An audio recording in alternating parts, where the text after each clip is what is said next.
So only 2 months after former Labor politician Eddie Obeid was found to be corrupt by the Independent Commission Against Corruption, he is back with not one, not two, but 3 new inquiries. As a journalist, we have this absolute privilege where if we do our job to the best of our ability, we can actually make a difference to society.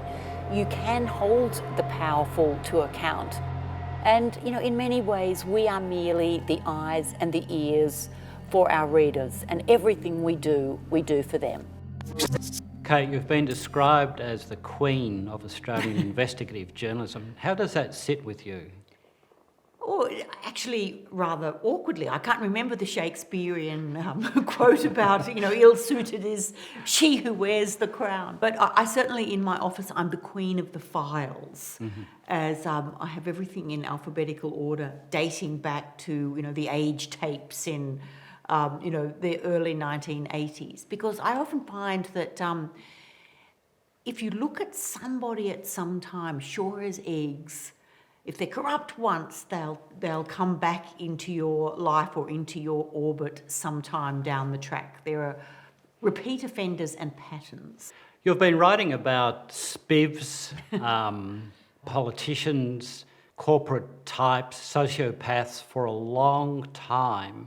Do you ever get jaded or wonder about the state of politics and corporate life in Australia?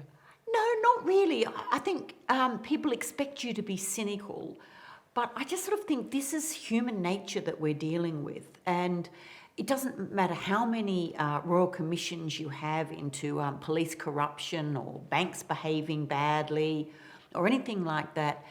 Things will calm down for a while, and then those corrupt elements will find a way either to make money for themselves and their family, to gain power, to exercise power. There'll always be an element out there trying to gain an edge, and that's what we have to look at. And I know people think that, politicians as a general profession are corrupt. I really don't think that that is the case, and I think I don't think there's a great deal of altruism. But many people do try to go into the profession, to advance their own beliefs or their cause or their parties. But there is a core element where just the exercise of power is enough, is what drives them. And I think that can be quite dangerous for democracy. You target those people like an Exocet missile. Look, I'd like to target them a bit more, but sometimes there's just difficulties such as defamation laws, Yes. and sometimes you get. We moved office recently, and I think everyone had about 3 crates of things to move. I had about 20 crates of things to move, and it was interesting, as I was going through things, what I came across, and I had these diaries that someone had given me which detailed payments, corrupt payments to a politician, and I was laughing on Twitter saying, and I found the allegations of a $250,000 bribe, and someone said on Twitter, well, why didn't you write about it? And I just replied, if only it was so easy. Yep. So the thing is, people can tell you things, they can make allegations, but every story I do, I have to say to myself, right, if I get sued, how am I going to prove this? What documents do I have? Who is going to stand up in court and say, I saw the bribe being paid, I paid the bribe, I saw the bank details. There are just those small little things that can make reporting on a story difficult. And sometimes something is true. You know it is true, but you still can't write it because what you need to prove that is sometimes just out of your reach. Patience is a good thing in journalism. You play a long game. And sometimes you'll find that you will write something and then maybe 8-9 years goes by. And because of the internet, people can now, Google the person that you're writing about, see that you're the so-called expert on that person or that area, and they will call you with further information about that particular person. So sometimes it does take a while, but in the end, you often get there. It's worth the wait. That's right, it is. So who is Michael, or who was Michael McGurk, and why were you so interested in him? At the time we were looking at him, he was a little bit of an enigma. So what happened was that someone mentioned to me that there'd been a firebombing in Wolseley Road in Point Piper. Now, Wolseley Road is the most expensive strip of real estate in the entire nation. So when my colleague from the business pages, Vander Carson, and I looked at the firebombing, we found that there was a backstory about this particular house which involved caveats and lawsuits, and it involved a very wealthy property developer, Ron Medich, having sued the owner of the house and then having turned his attention to suing Michael McGurk, who'd been charged with the firebombing. And at first blush, it looked like that firebombing had been done perhaps on behalf of Ron Medich, because what had happened was that Ron Medich had bought a house in Wolseley Road, and then, as is the wont of people with too much money, he'd spied an even better house in the same street. So without ever moving into the first house, he sold it. But rather than putting it up for auction, he sold it to a friend who had no money. And not only that, he loaned him the money to buy the house. So when the said friend didn't pay, he got Michael McGurk to take things to the next level. Anyway, McGurk and Medich had a falling out, and by the time we came to write the story in 2009, those two were suing each other in court. So, we wrote some stories and we kept mentioning Michael McGurk, and finally he got angry and said, "Look, I don't think you understand." And in fact, just a week before the murder, he rang me up and said, "You don't understand how serious this is. There's a hit out on me. Ron Medich is going to have me killed. And if it happens, Lucky Gattalari will have organised it for him." So 10 days later, I'm at home. I get a call from my news desk at 7 p.m. to say that half an hour earlier, a Michael McGurk from Cremorne had been murdered. He'd been shot in front of his 9-year-old son.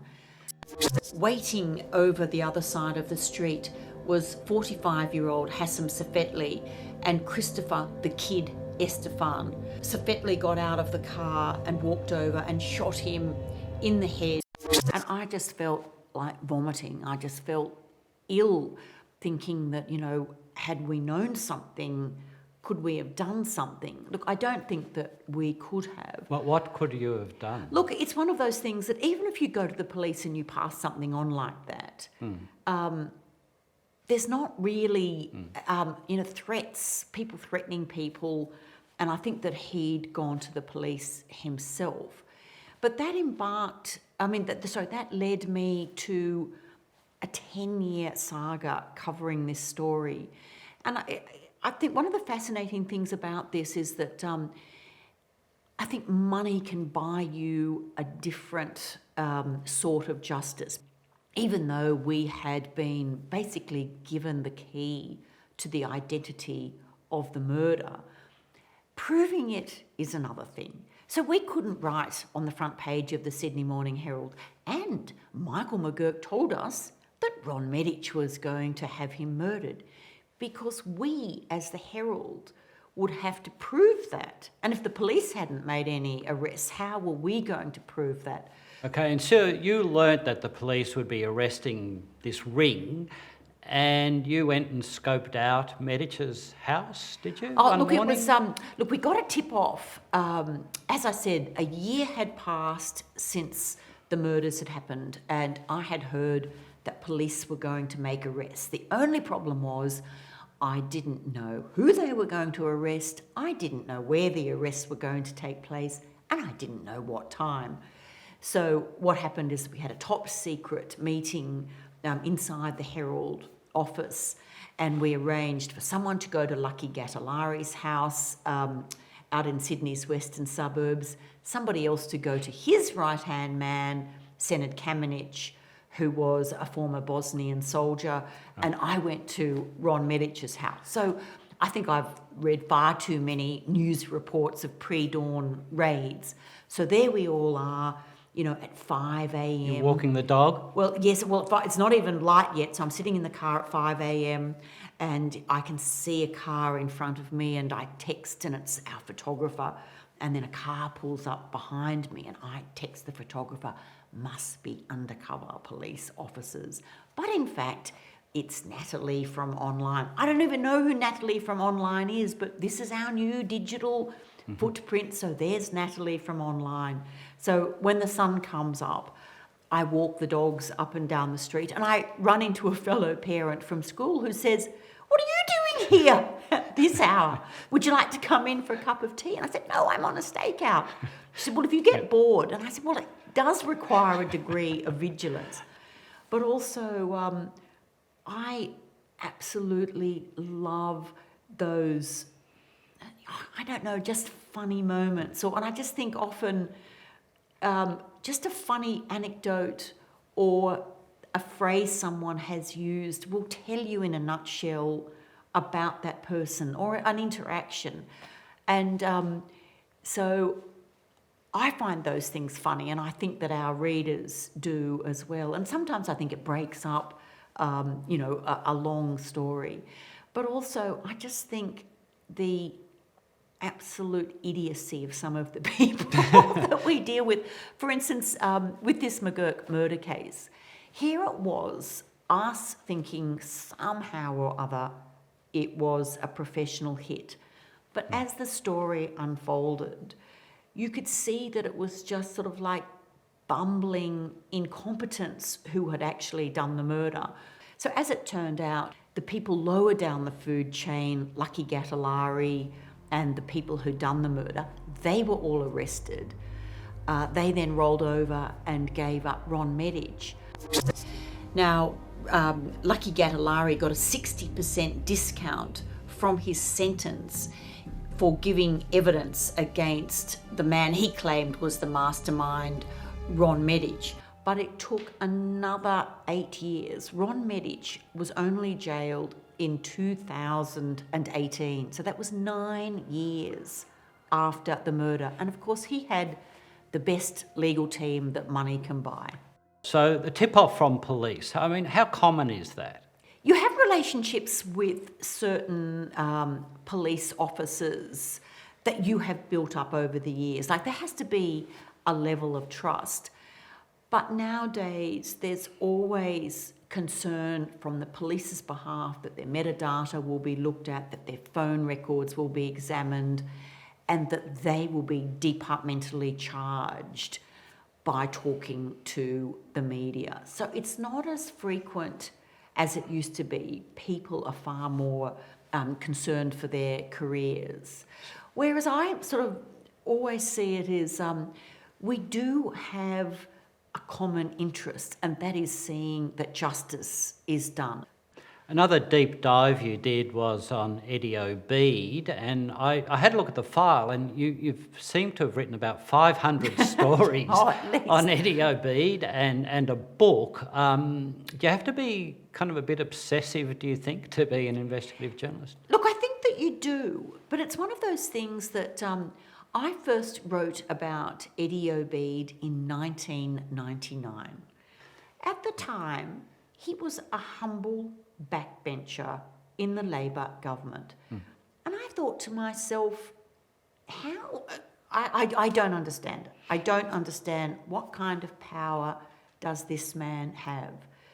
So then I spent the next couple of months and I did a major investigation into this Eddie Obeid. And what I found absolutely shocked me. For instance, the week before he became an MP, he had bought a house in a suburb.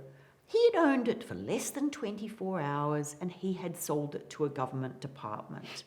And I found there was a whole pattern of this. But as the years went by and his power increased and increased, I just became increasingly frustrated. It was sort of like, cafe leases, mines, and I would write these stories on this mysterious Eddie Obeid and nothing would ever happen. And in 2006, Eddie Obeid actually sued my colleague Ann Davies and I for suggesting that he was corrupt. He did sue you and he won. Yes. In fact, he won a payout of I think it was $160,000. Yes. Yeah. How did you feel? At the time, I felt like I could never be regarded as a serious journalist again. I just felt completely devastated, and and it was so frustrating because you knew that you were right. So you can imagine my joy when he finally went to jail 3 years ago in 2016 for being corrupt. I am sitting there in court and I realise this is it. This is what we have always been looking for. The secret behind the room deals. So those lies Moses Obeid had told in the witness box had, effectively brought down the empire of the Obeids. And that was it just felt like that was an incredibly long effort. And our reporting had sparked an ICAC inquiry, which finally did what we had never been able to do, which was to get the financial records and join the rest of the dots. Look, I think one of the absolute highlights of my career was seeing former Labor Minister Eddie Obeid sentenced to a term imprisonment. And it happened in this very court. And I was sitting here, Eddie Obeid was sitting there, only a couple of metres away from me. And just seeing him then have to take off all the remainders of his life, his watch, his phone, and hand them over, and then be taken down those stairs to the cells below. And I sort of felt it had been a really long journey for both of us, for both him and for me, because I had been writing about Eddie Obeid since 1999. So it was a long journey, but the ending for me was satisfying. I often feel that you always get the blame. The people who are the subject of your stories rarely, if ever, reflect on their own behaviour, because I always think that there's an element of sociopathic tendencies in these people in order to have done what they did in the first place and sleep well at night. I think they seriously don't see that whatever they have been doing is wrong. I'll ask you to estimate this. How much do you think the Sydney Morning Herald has spent legaling your stories and providing legal advice in court cases and so forth over the years? I think, ballpark. it would be, it would be millions. Really? So, I think that just about every single story I do has to be legaled. And it seems to me mainstream media, bigger organisations have kept and quarantined their investigative journalists from cuts, newsroom cuts. Is that the way you see it? Yes, well, I think that they find that in all the surveys that they do, it matters to people. And I think that a well-researched story actually brings subscribers. People read it and they appreciate it. And I just think that our job is to be the eyes and ears of our reader. And we owe it to them not to look away. We owe it to them to do the very best we can to present the readers or the listeners or the viewers with what's really happening in our society. They can then make judgments about what we present them, but it's important that we show them the truth.